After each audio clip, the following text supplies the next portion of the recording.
My name is Ty Vanderbilt. This is a presentation on the scope and standards of nursing practice. The first question we need to answer is, how does scope and standards guide nursing?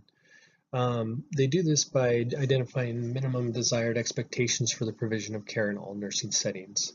They also serve as a primary tool for evaluating performance individually, in school, on the job, and potentially even in court when they are trying to identify the expectations of a prudent nurse.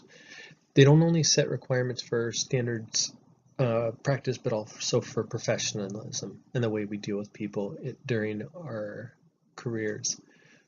The scope allows for nurses to know our boundaries and to be able to practice within those. They define the who, what, when, where, why, and how. Who being the educational requirements that identify someone as a registered nurse. What explains what the nurse provides for the patient. When being the identification of when nursing care is actually needed. Where being the multiple settings that nursing can take place in. Why being more of the historical perspective that describes how nursing came about, and also the how. So how nurses go through assessment, diagnosis, and come up with final evaluations for patients as well. So why are these of value to nurses? They are valued nurses because they are integral in defining what nursing is and establishing it as a professional career. At the most basic level, they give us an idea of what the minimum expectations are of us in our careers as well. And not only do they identify what the nurse needs to do, but they also identify what is a safe working environment for the nurse as well. And another thing they can do is create the opportunity for identification of specialty areas through the same means. For patients, the scope and standards help to assure that a patient will be cared for in the same manner with safety.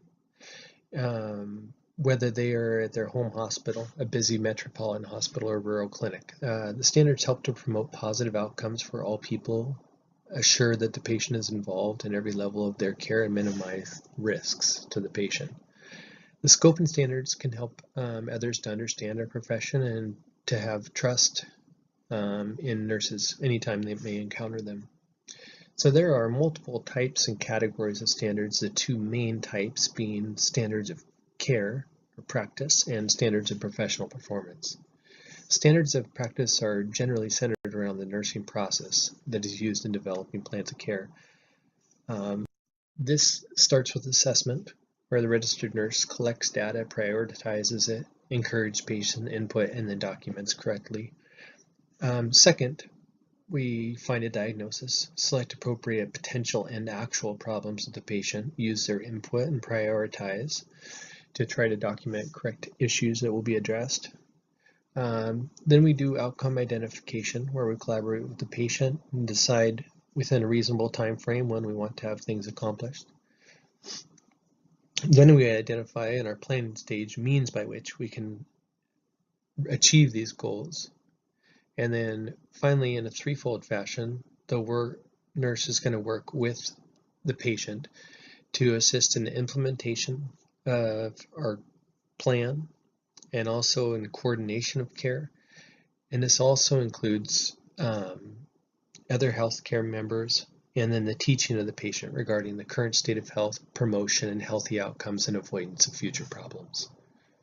The last standard is evaluation, so that we are always working with the patient and trying to evaluate the effectiveness of our plan and make sure that we are still headed toward our goals. The second set of standards of those are professional performance, so ethics, making sure that the nurse is respecting the patient, advocates for the patient rights, protects privacy and boundaries, and maintains boundaries between the nurse-client relationship as well. The next standard being culturally congruent practice, where we understand different patients come from different cultural backgrounds, but we also recognize our cultural preferences and beliefs and understand how that can affect our relationship as well. We communicate effectively, not only with our patient, but with other team members, so they can optimize results for the patient. Also use collaboration care for the patient. So we provide care by taking advantage of others' individual skills and specialty areas.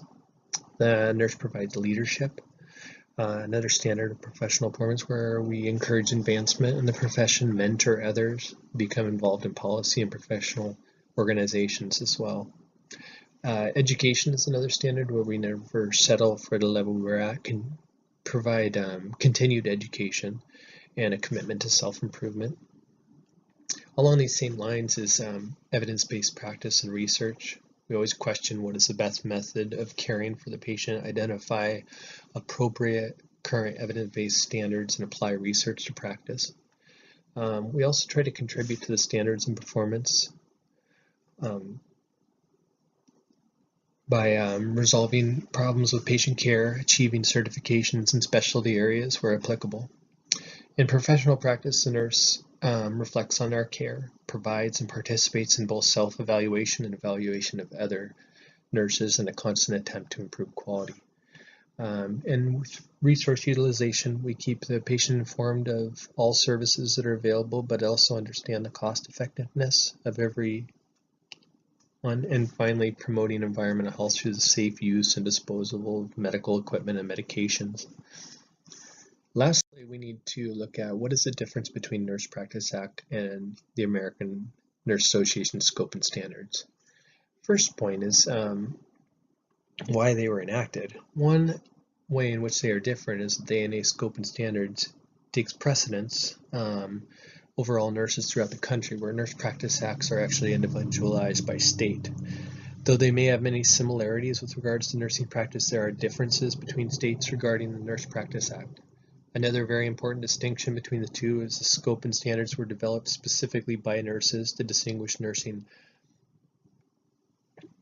as a profession where there's no real requirement for nursing input for the Nurse Practice Acts. The Nurse Practice Acts were mainly established in the 1800s to protect the public from people who are claiming to be nurses. The Acts establish minimum requirements for education, continuing education, requirements for licensure, grounds for disciplinary action, and identify the different types of licenses that can be held.